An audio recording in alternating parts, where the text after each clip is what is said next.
हाँ, मैंने कसम उठाई है, मैं देश नहीं बिकने दूंगा। मैं देश नहीं बिकने दूंगा की कसम खाकर सत्ता में आई मोदी सरकार लगातार सार्वजनिक संपत्ति को बेच रही है। मोदी सरकार ने 2 और सरकारी बैंकों के निजीकरण पर मोहर लगा दी है। सेंट्रल बैंक ऑफ इंडिया और इंडियन ओवरसीज बैंक को विनिवेश के लिए चुना गया है। दोनों बैंकों में सरकार चरणबद्ध तरीके से अपनी हिस्सेदारी घटाएगी और पहले चरण में 51% हिस्सेदारी बेची जा सकती है। सूत्रों के मुताबिक दोनों बैंकों के निजीकरण के लिए केंद्र सरकार बैंकिंग नियमन एक्ट में बदलाव के साथ कुछ अन्य कानून में भी संशोधन करेगी। अभी कुछ दिन पहले ही प्रधानमंत्री नरेंद्र मोदी की अध्यक्षता में आर्थिक मामलों की कैबिनेट समिति ने आईडीबीआई बैंक की रणनीतिक बिक्री को मंजूरी दे दी थी।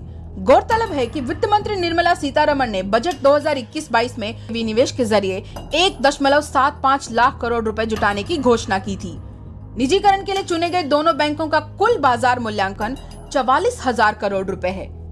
कुछ दिन पहले देश के सबसे बड़े बैंक कर्मचारी संगठन United forum of bank unions ने बैंकों के निजीकरण के विरोध में 2 दिवसीय हड़ताल की थी, जिसमें भारत के बैंक कर्मचारियों के 9 संगठन शामिल थे। ऐसे वक्त में जब अर्थव्यवस्था अपने सबसे बुरे दौर में पहुंच गई है, जरूरत थी कि सरकारी बैंकों को सहयोग देकर अर्थव्यवस्था में तेजी लाई जाए। लेकिन मोदी सरकार इससे बिल्कुल अलग नीति पर चलकर बैंकों का निजीकरण कर रही है। साल 1969 में इंदिरा गांधी जी ने 14 बैंकों का राष्ट्रीयकरण किया, क्योंकि निजी बैंक समावेशीकरण के लिए अपनी सामाजिक जिम्मेदारी नहीं निभा रहे थे। वो सिर्फ अपने मालिकों के हाथों की कठपुतली बने हुए थे। राष्ट्रीयकरण की शुरुआत कांग्रेस ने इसलिए की थी कि विकास का लाभ देश के सभी हिस्सों तक पहुंचे। लेकिन राष्ट्रीयकरण के 52 साल बाद अब मोदी सरकार इस चक्र को उल्टी दिशा में घुमा रही है, क्योंकि उसे जन सरोकारों से कोई मतलब नहीं है। उसे सिर्फ और सिर्फ अपने कुछ उद्योगपति मित्रों की चिंता है। निजीकरण का यह खेल हर क्षेत्र में चल रहा है।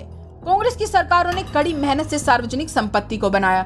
पीपीपी मॉडल को अपनाकर सार्वजनिक संपत्ति का नवीनीकरण किया था, जिसमें हवाई अड्डे भी शामिल थे।